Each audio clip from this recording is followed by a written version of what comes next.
Assalamualaikum warahmatullahi wabarakatuh. Kami dari kelompok 2 ingin mempresentasikan materi AKL 2 yang berjudul Accounting for Derivative and Hedging Activities. Masuk materi, izinkan kami untuk memperkenalkan diri kami terlebih dahulu. Dimulai dari saya, yaitu Andini Anissa dengan NPM akhir 326, dan teman saya Novita Putri 315, yang selanjutnya yaitu Sabrina Arti NPM 322, dan yang terakhir Septiana Tri NPM akhir 350. Yaitu selanjutnya kita membahas tentang accounting for derivative instruments and hedging activities.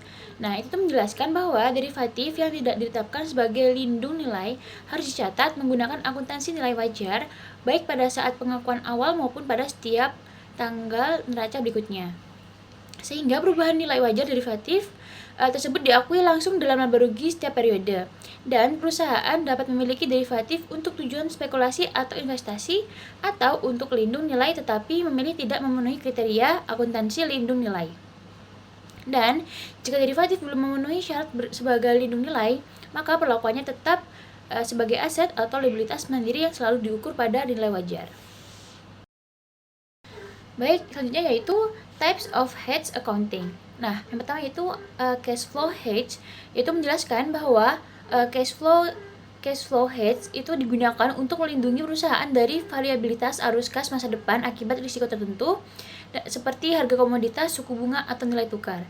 Nah, dalam cash flow hedge, keuntungan atau kerugian derivatif yang efektif tidak langsung masuk laba rugi, tetapi ditangguhkan dalam pendapatan komprehensif lain atau OCI sampai transaksi yang dilindungi benar-benar mempengaruhi pendapatan, dan tujuannya adalah agar laporan keuangan mencerminkan efektivitas cash flow hedge dalam menstabilkan arus kas perusahaan.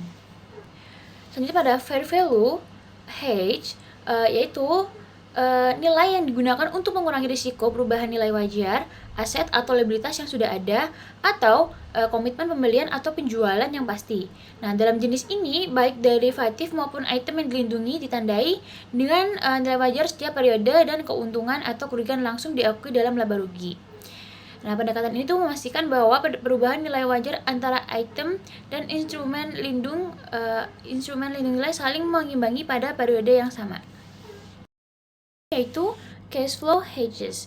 Nah, menjelaskan bagaimana perusahaan mencatat sebuah cash flow hedge mulai dari saat kontrak derivatif dibuat hingga transaksi yang terkait selesai.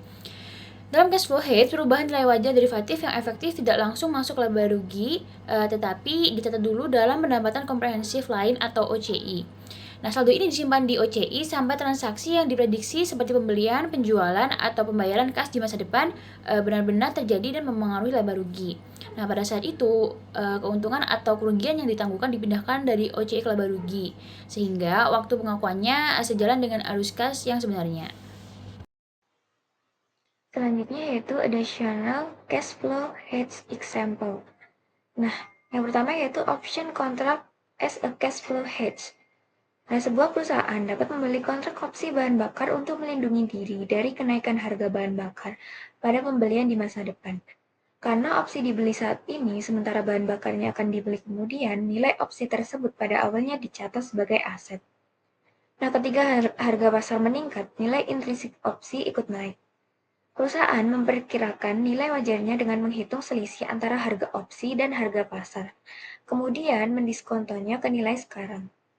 Nah, kenaikan nilai ini tidak diakui sebagai pendapatan saat ini, karena item yang dilindungi yaitu bahan bakar belum digunakan. Sebaliknya, keuntungan tersebut dicatat dalam other comprehensive income. Pada saat opsi jatuh tempo, penjual opsi membayar nilai intrinsik kontrak kepada perusahaan yang secara efektif menurunkan biaya persediaan bahan bakar. Nah, keuntungan yang terkumpul dalam other comprehensive income ini tidak diakui dalam laba rugi sampai persediaan tersebut digunakan. Ketika bahan bakar akhirnya digunakan, keuntungan tersebut direklasifikasikan dari other comprehensive income tersebut untuk mengurangi cost of goods sold sehingga dapat pendapatan dari lindung nilai sesuai dengan saat item yang dilindungi digunakan.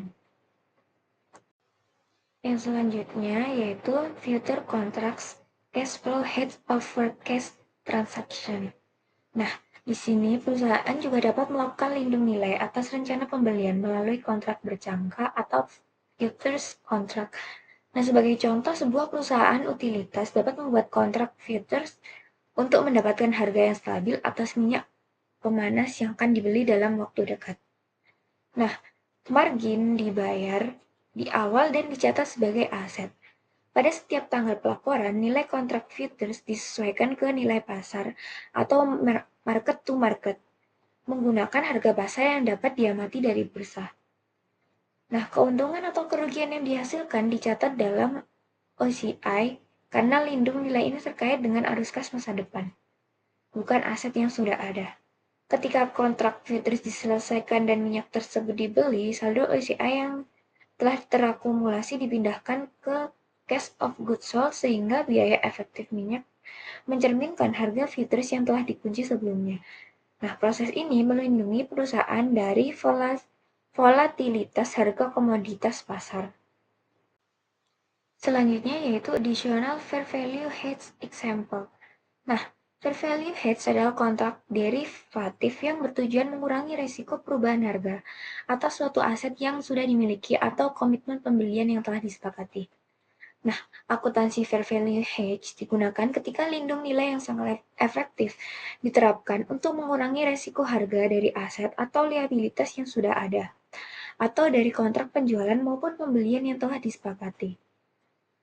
Baik item yang dilindungi maupun kontrak hedging harus dinilai kembali ke nilai pasar atau market to market secara berkelanjutan, dan keuntungan serta kerugiannya diakui langsung dalam laba rugi. Meskipun komitmen penjualan atau pembelian umumnya tidak dicatat dalam neraca sampai transaksi tersebut dilaksanakan, GAAP mewajibkan pengakuan komitmen tersebut di neraca apabila menjadi objek kontrak pelindung nilai. Selanjutnya yaitu accounting for hedge contracts. Illustration of cash flow and fair value hedge accounting using interest rate swaps. Nah, yang pertama yaitu cash flow hedge accounting. Nah, akuntansi cash flow hedge diterapkan ketika perusahaan ingin menstabilkan arus kas masa depan yang mungkin berfluktuasi seperti pembayaran bunga pada utang dengan suku bunga variabel. Dalam contoh, jika company menggunakan interest rate swap pembayar bunga tetap dan menerima bunga variabel untuk mengunci total biaya bunga yang stabil meskipun suku bunga pasar berubah. Nah, pada setiap tanggal pelaporan, nilai wajar swap dihitung kembali. Perubahan nilai ini tidak langsung dicatat dalam laba rugi, sebaliknya ditangguhkan dalam other comprehensive income. Karena lindung nilai tersebut secara efektif melindungi arus kas di masa depan, ketika pembayaran bunga aktual terjadi, saldo other comprehensive income yang terkait direklasifikasi ke laba rugi sehingga beban bunga mencerminkan efek dari lindung nilai tersebut. Nah, secara keseluruhan, akuntansi cash flow hedge memastikan bahwa laporan keuangan menunjukkan arus kas bunga yang stabil, sambil mengakui keuntungan atau kerugian derivatif pada periode ketika transaksi yang dilindungi mempengaruhi laba. Baik, yang pertama ada akuntansi lindungi nilai wajar, di mana lindungi nilai wajar karena nilai wajar pinjaman dengan suku bunga tetap berfluktuasi akibat perubahan suku bunga pasar. Lindungi nilai ini dirancang untuk mengimbangi perubahan nilai. Dalam hal ini, baik pinjaman maupun swap suku bunga akan dinilai berdasarkan nilai wajar pada setiap akhir tahun. Pencatatan utang pada nilai wajar pada akhir tahun merupakan penyimpangan dari prinsip biaya historis. Biasanya obligasi atau pinjaman dicatat pada awalnya berdasarkan nilai wajar. Dalam kasus ini, nilai tercatat utang akan disesuaikan sepanjang masa berlakunya terhadap perubahan suku bunga. Di sini ada contoh entry akuntansi lindungi nilai wajar, di mana swap suku bunga pada tabel tersebut menunjukkan bagaimana perubahan nilai wajar swap mempengaruhi posisi perusahaan dari tahun ke tahun. Pada tanggal 1 Januari 2016, perusahaan memiliki pinjaman sebesar $200 tanpa penyelesaian swap karena kontrak baru dimulai. Pada tanggal 31 Desember 2016, nilai wajar swap meningkat sehingga perusahaan mencatat aset swap sebesar $1.770 yang membuat nilai tercatat pinjaman naik menjadi $201.770. $18.000. Sementara bunga yang dibayarkan selama tahun tersebut adalah $18. Pada tanggal 31 Desember 2017, nilai swap berubah kembali dengan menghasilkan kewajiban sebesar $458, sehingga nilai tercatat pinjaman turun menjadi $109.542. Dengan pembayaran bunga tahun itu sebesar $17.000 pada tanggal 31 Desember 2018, tidak ada penyesuaian swap yang disampaikan, tetapi pembayaran bunga pada tahun tersebut sebesar $18.500 secara keseluruhan. Tabel ini menggambarkan bahwa swap suku bunga dapat menyebabkan naik turunnya nilai tercatat pinjaman dan menunjukkan beban bunga aktual seperti tahun sesuai perubahan kondisi pasar. Nah, yang selanjutnya ada derivatif mata uang asing dan aktivitas lindungi nilai, di mana premi atau diskonto forward adalah selisih antara kurs forward yang dikontrakkan dan kurs spot yang berlaku saat kontrak ditandatangani. Premi atau diskonto ini diamortisasi menjadi pendapatan selama masa kontrak jika lindungi nilai ditetapkan sebagai lindungi nilai arus kas. Metode bunga efektif adalah metode yang tepat. Nah, agar kontrak forward memenuhi syarat untuk lindungi nilai arus kas akuntansi, maka kontrak harus memiliki karakteristik tersebut. Yang pertama ada lindungi nilai arus kas dapat digunakan dalam situasi aset dan liabilitas berfenomenasi mata uang asing yang diakui secara variabilitas. Arus kas dihilangkan sepenuhnya oleh lindungi nilai. Persyaratan ini umumnya terpenuhi jika tanggal penyelesaian, jenis mata uang, dan jumlah mata uang sesuai dengan tanggal pembayaran yang diharapkan dan jumlah piutang atau utang berdominasi mata uang asing. Nah, selanjutnya ada menurut GAAP, keuntungan atau kerugian transaksi yang timbul dari pengumpulan ulang aset atau liabilitas berdominasi mata uang asing diimbangi dengan jumlah terkait verifikasi dari pendapatan komprehensif lalu laba rugi setiap periode. Dan yang terakhir, premi atau diskonto yang terkait dengan lindungi nilai diamortisasi menjadi pendapatan menggunakan suku bunga efektif. Nah, yang selanjutnya ada contoh akuntansi untuk lindungi nilai arus kas dari piutang dagang yang dalam demonetisasi mata uang asing, di mana piutang yang timbul pada tanggal 20 November 2016 awalnya dicatat sebesar $165.000 sesuai kurs saat transaksi. Pada tanggal 31 Desember 2016 piutang disesuaikan dengan kurs baru sehingga naik $1.000 menjadi $166. Pada tanggal 31 Januari dilakukan penyesuaian lagi dengan kenaikan sebesar $500 sehingga nilai akhirnya menjadi $1.666.500 sebelum dilunasi. Selanjutnya pada tanggal 30 Desember 2016 ini nilai wajar kontrak forward berubah sehingga muncul kewajiban sebesar $1.683 dan keuntungan sebesar $1.017 menghasilkan perubahan total $2.700. Pada tanggal 31 Januari 2017 kontrak kembali disesuaikan dan seluruh saldo disesuaikan sehingga nilai menjadi nol setelah settlement. Dan pada tanggal komparasif lain atau OCI pada tanggal 31 Desember 2016 perubahan nilai wajar yang efektif sehingga lindungi nilai sejumlah $1.000 dicatat ke OCI termasuk amortisasi diskonto sebesar $801 dan penyesuaian kurs sebesar $118. Pada tanggal 31 Januari 2017 perubahan lanjut sebesar $1.017 dan amortisasi tambah dicatat, lalu seluruh saldo OCI menjadi nol setelah penyesuaian akhir. Nah, dan yang terakhir efek pada laba rugi atau income statement effect. Pada tanggal 31 Desember 2016 kenaikan nilai hutang sebesar $1.000 diimbangi penurunan nilai kas dari kontrak sehingga efek bersih nol. Sementara amortisasi diskonto sebesar $801 menjadi beban. Pada tanggal 31 Januari 2017 pola yang sama terjadi, kenaikan nilai piutang sebesar $500 diimbangi penurunan nilai kontrak dan amortisasi tambahan sebesar $399 diakui sebagai beban. Selanjutnya saya akan membahas mengenai foreign current derivative and hedging activities pada subbab fair value hedging of editable foreign current commitment. Nah, Komitmen mata uang asing itu dapat diartikan sebagai kontrak atau perjanjian dalam mata uang asing yang akan menghasilkan transaksi mata uang di kemudian hari. Nah, ini misalnya, sebuah perusahaan US dapat membuat kontrak untuk membeli peralatan dari perusahaan Kanada di masa mendatang dengan harga faktur dalam dolar Kanada. Agar lebih jelas, kita masuk ke contoh soal. Di sini ada contoh soal pada tanggal 2 Oktober 2016, American Store Corporation berkontrak dengan Canadian Distillery untuk membeli 1000 peti bourbon dengan harga $60.000 Kanada. Dengan harga spot untuk dolar Kanada sebesar $0,70. Bourbon tersebut akan dikirimkan pada bulan Maret dan pembayarannya dilakukan dalam dolar Kanada pada tanggal 31 Maret 2017.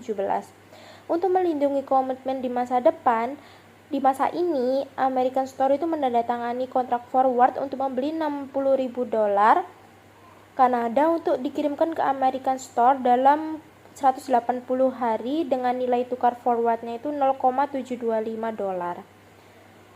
Bisa dibaca di sini untuk selanjutnya. Lalu pada pembelian kontrak forward pada tanggal 2 Oktober, maka dicatatnya itu piutang kontrak pada kontrak yang dibayarkan sebesar 43.500. Nah, ini tujuannya untuk mencatat kontrak forward dalam membeli 60.000 tersebut $60.000 Kanada untuk pengiriman dalam 180 hari dengan nilai tukar berjangka 0,725. Lalu di sini tertera pada tanggal 31 Desember 2016 itu kan menukar forward untuk dolar Kanada turun menjadi $0,71. Maka penyesuaian ini menimbulkan kerugian selisih kurs sebesar $900 pada kontrak forward tersebut. Nah, maka dapat di jurnal exchange loss pada kontrak receivable sebesar 900.000. Nah, ini untuk mencatat kerugian kurs 60.000 dengan perhitungan itu $0,725 dikurangi 0,71. Terus disamain sama dolar Kanadanya. Lalu untuk kerugiannya itu pasti diimbangi oleh peningkatan nilai komitmen, pasti ada yang mendasari, maka hasilnya itu change in value of firm commitment in Canadian dollar pada exchange gain sebesar $900 itu untuk mencatat keuntungan kurs $60.000 Kanada. Selanjutnya ada penjurnalan entry pada tanggal 31 Maret 2017 yaitu kontrak payable pada cash sebesar 43.500. Ini untuk mencatat penyelesaian kontrak forward dengan pialang. Lalu yang kedua itu ada jurnal cash sebesar 40.800, terus exchange loss sebesar 1,800 pada kontrak receivable sebesar 42.600. Nah, ini untuk mencatat penerimaan $60.000 Kanada dari pialang pertukaran mata uangnya.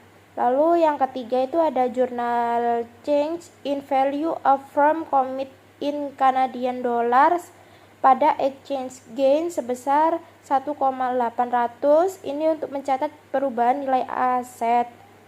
Lalu jurnal yang keempat itu ada inventory pada change inventory sebesar 43.500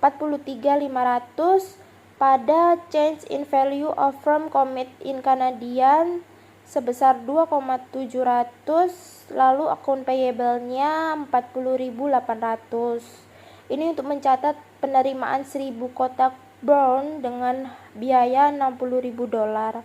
Lalu jurnal yang terakhir itu ada akun payable pada cash sebesar 40.800. Ini untuk mencatat pembayaran sebesar $60.000 kepada penyuling, yaitu Kanada.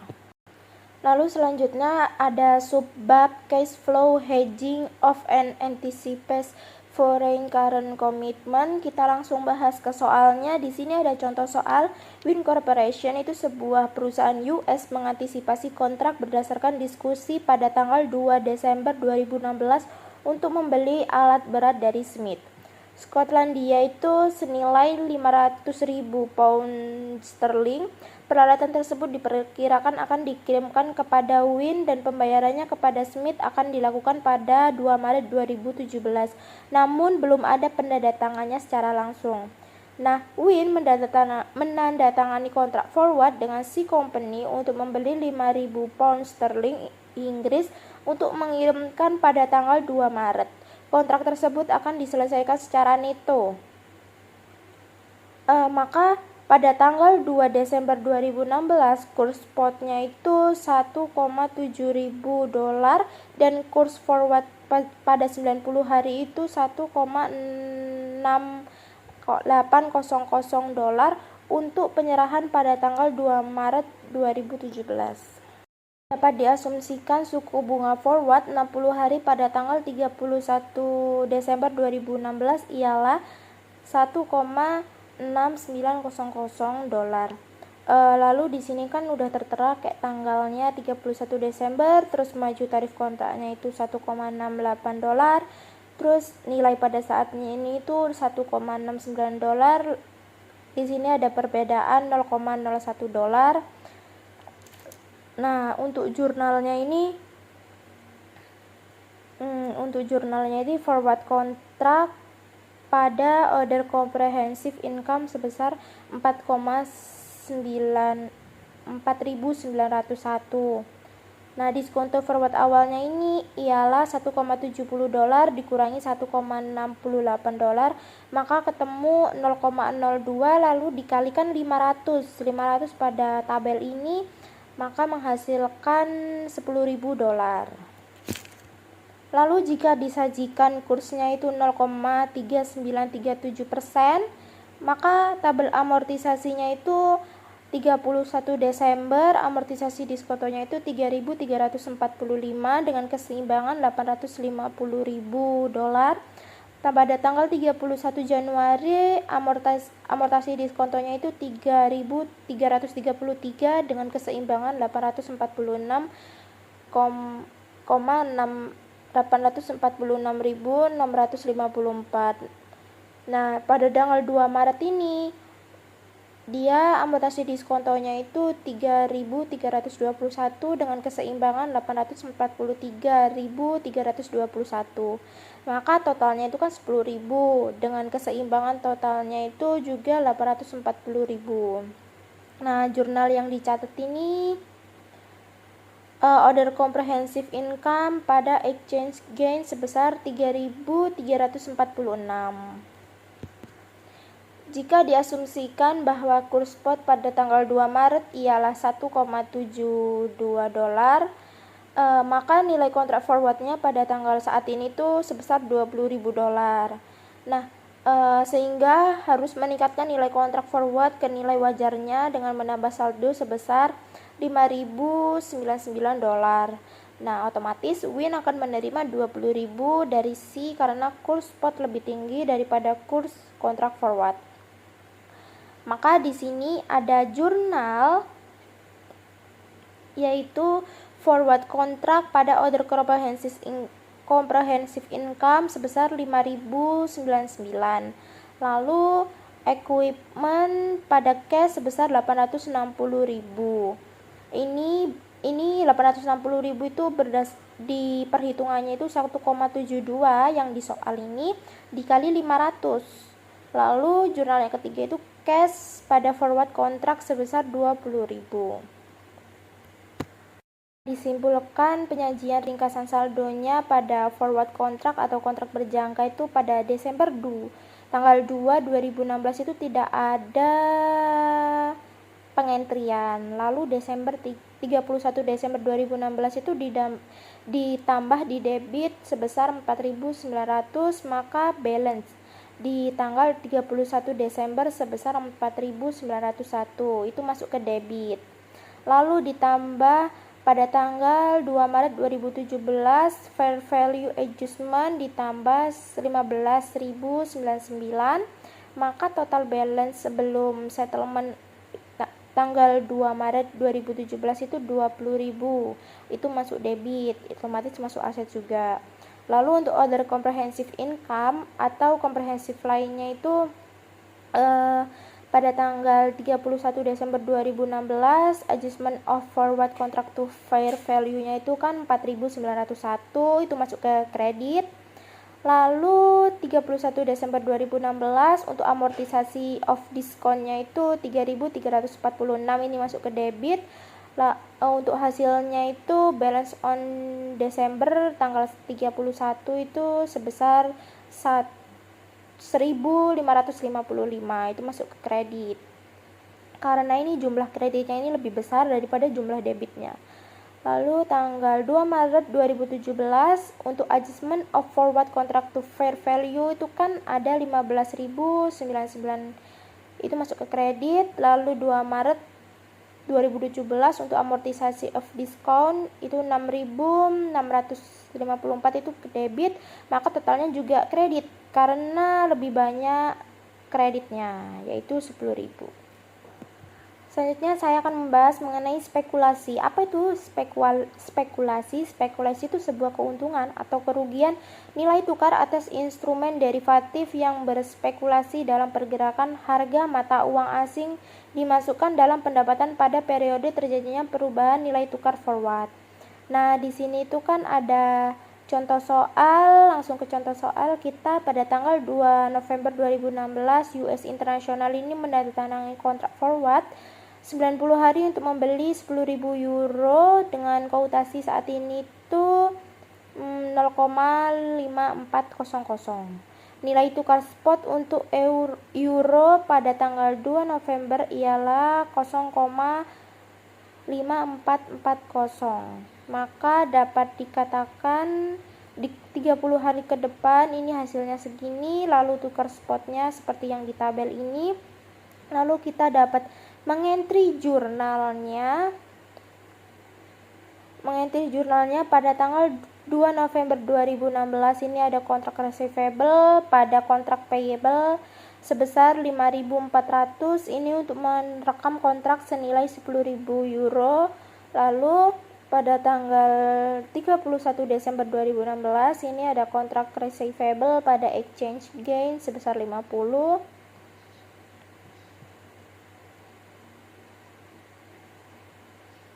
Pada tanggal 31 Januari ini ada cash sebesar 5.530 pada exchange gain sebesar 80, kontrak receivable-nya sebesar 5.450. Dan yang terakhir itu ada kontrak payable pada cash sebesar 5.400. Mengenai footnote disclosure requirement, ini dapat disimpulkan bahwa perusahaan itu harus mengungkapkan bagaimana derivatif ini digunakan dalam strategi manajemen risiko, termasuk jenis risiko yang dilindungi dan cara menilai efektivitas hedging. Untuk fair value hedge, perusahaan melaporkan laba rugi bersih selama periode serta memisahkan bagian yang mencerminkan efektivitas. Untuk cash flow hedging, perusahaan itu melaporkan laba rugi efektivitas, bagian derivatif itu dikecualikan, serta lokasi penyajiannya itu bagaimana. Lalu perusahaan itu juga menjelaskan kondisi reklasifikasi ke laba rugi dan memberikan estimasi jumlah reklasifikasi dalam 12 bulan ke depan atau 1 tahun ke depan. Selain itu perlu diungkapkan jangka waktu maksimum hedging atas transaksi yang diantisipasi serta potensi laba ruginya itu bagaimana. Lalu di sini ada International Accounting Standard. Nah, International Accounting Standard ini membahas banyak isu yang sama mengenai topik ASC 815, termasuk mendefinisikan dan memberikan contoh bagaimana derivatif serta akuntansi lindung nilainya. Namun, kenyataannya ini, kondisi ini yang harus ada untuk menggunakan akuntansi lindung nilai. Seperti apa penetapannya dan pendokumentasinya itu kayak gimana? Sekian presentasi dari kami kelompok 2, kurang lebihnya mohon maaf. Wassalamualaikum warahmatullahi wabarakatuh.